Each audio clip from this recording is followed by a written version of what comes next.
Vou mostrar para você que não é o homem que faz nada. Quem faz é Deus.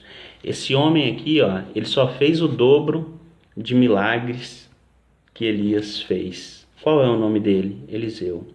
Olha aqui, ó. Aumentou o azeite da viúva, segundo Reis 4, do 1 ao 7. Profetizou um filho na vida da sunamita, segundo Reis 4, do 12 ao 17. Ressuscitou o próprio filho da sunamita que veio a falecer depois, segundo Reis 4, do 32 ao 36. Multiplicou os pães, segundo Reis 4, 42 ao 44. Curou Naamã, segundo Reis, capítulo de número 5. Eu parei aqui um pouco aqui porque passou uma moto aqui fazendo barulho. Uma hora dessa, 6 horas da manhã. Aliás, 6:30 da manhã, né? O cara passa aqui fazendo esse arruaço de moto. Curou Naamã, segundo Reis 5. Mandou jogar farinha na panela que estava com ervas envenenadas e mandou os filhos dos profetas comerem, segundo Reis 4, 38 a 41. Fez flutuar o ferro de um machado, segundo Reis 6, do 1 ao 7. Revelou os segredos do rei da Síria ao rei de Israel, segundo Reis 6, do 8 ao 12. Profetizou a abundância de comida em Israel, quando Israel passou por um momento de crise e fome, segundo Reis 7, do 1 ao 20.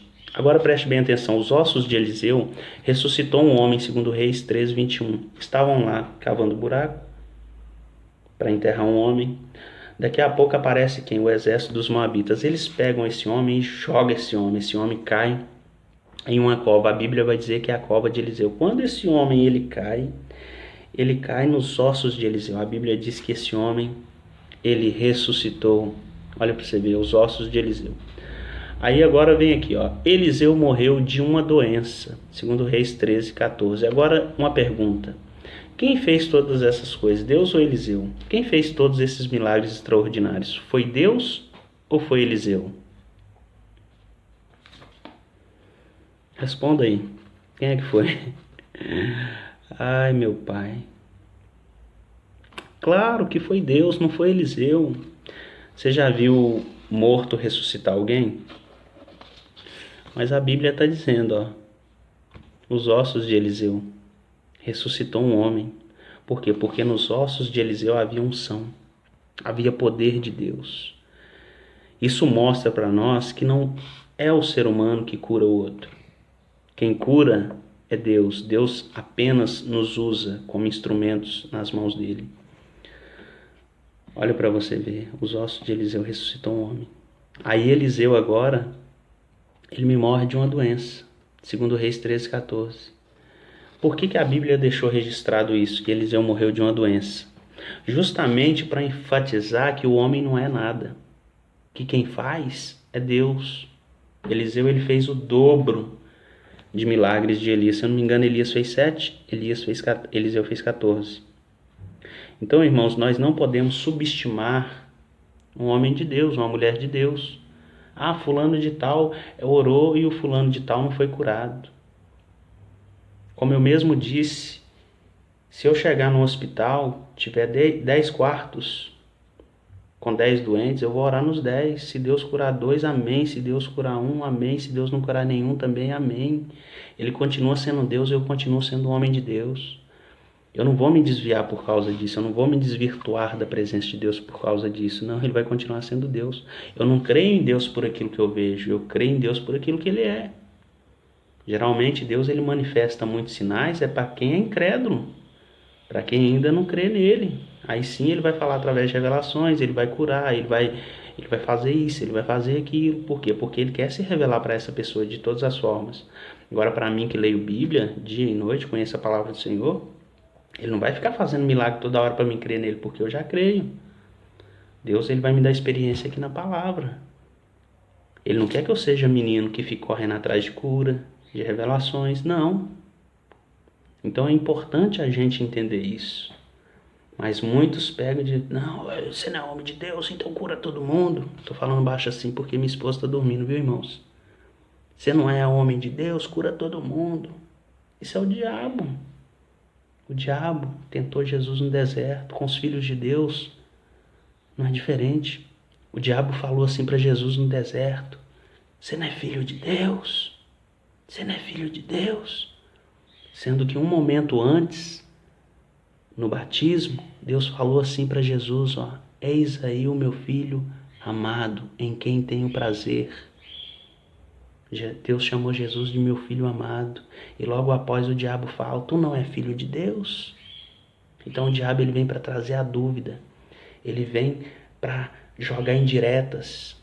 Ele não consegue atingir Deus diretamente. Então ele vai querer atingir os filhos de Deus para mexer com Deus, para entristecer o coração de Deus. Mas quando o filho de Deus ele permanece firme, ele usa a palavra como Jesus usou no deserto para também.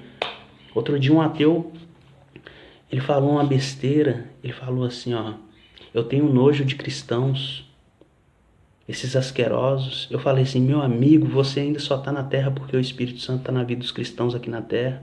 Porque quando o Espírito Santo ele for tirado, se você não se converter, você vai queimar no fogo do inferno. Eu não aliso não, irmãos. A Bíblia diz que nós não temos que jogar pérola aos porcos. Eu não jogo, a palavra de Deus é muito preciosa. Para quem não acredita em Deus, eu ficava, Jesus te ama, Jesus te ama, Jesus te ama, tá? Jesus te ama. Pessoas que não querem saber de Deus, não querem ter compromisso com Deus. Pessoas que ficam fazendo chacota de Deus. Pessoas que ficam escarnecendo do nome de Deus, como a Gaviões da Fiel fez lá no Sambódromo, como Porta dos Fundos fez aí um tempo aí atrás agora. Cadê os machão agora que fica zombando de Deus? Todos eles agora estão com medo. Medo. Sabe o que é medo? Medo. Por quê? Porque zombaram daquele que é o Criador de todas as coisas e eles sabem, muitas das vezes eles sabem que é Deus que está permitindo essa situação. Deus está sacudindo a terra. Porque Deus ele já está indignado. A Bíblia diz que dos olhos de Deus saem torrentes de água, porque os filhos dos homens não obedecem Ele. A única alternativa de salvar o ser humano era o Senhor Jesus Cristo, o Filho de Deus, que Ele enviou a essa terra. Ele enviou essa terra e ainda o ser humano era a única porta, é a única porta que o ser humano tem de salvação. E o ser humano ele fica zombando, fica escarnecendo, de dia e de noite, principalmente aqui no Brasil. As pessoas, elas esnobam, elas colocam o nome de Jesus lá no chão. Você acha que Deus está satisfeito com isso? Não está, de forma nenhuma. Sabe? Deus, ele permitiu, sim. Deus não perdeu o controle de nada, ele está vendo tudo que está acontecendo.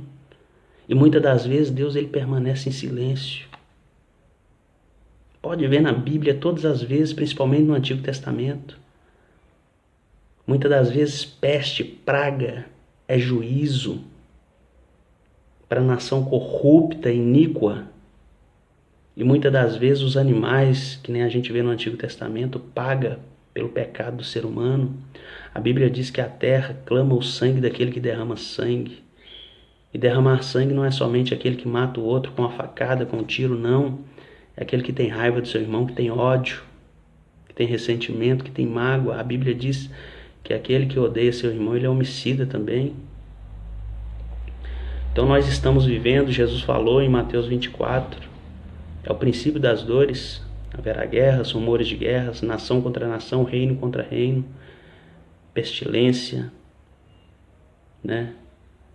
Haverá fome, morrem milhões de pessoas todos os anos, ninguém fala nada, porque na verdade a fome ela não é contagiosa como o vírus, então tá todo mundo com medo de morrer, mas ninguém fala da fome, a mídia não fala.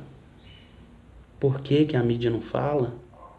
Quantas pessoas morrem de tuberculose, de influenza, que é uma gripe mais conhecida como H1N1? Eles não falam. Eles querem colocar pavor, medo, quer causar pânico na humanidade. Notícia dia e noite, começa de dia e vai até de noite, de dia, de noite, de noite, de noite. Os velhos vão morrer antes da gripe chegar. Por quê? Porque a mídia, ela vende notícia. De preferência ruim, notícia boa não vende. Quando a gente diz, eu sempre bati nessa tecla, televisão não presta. Televisão não presta. 80% do que passa na mídia é mentira. É manipulado. Já fugi para outro assunto, estava falando de homem de Deus, mulher de Deus. Mas é Deus, Deus ele fala do jeito que ele quer. Então, irmãos, é isso. Nunca diga, nunca menospreze uma pessoa. Fale assim, ó, você não é homem de Deus, porque Deus não te usou para curar aquela pessoa, porque não te usou para isso, para aquilo outro.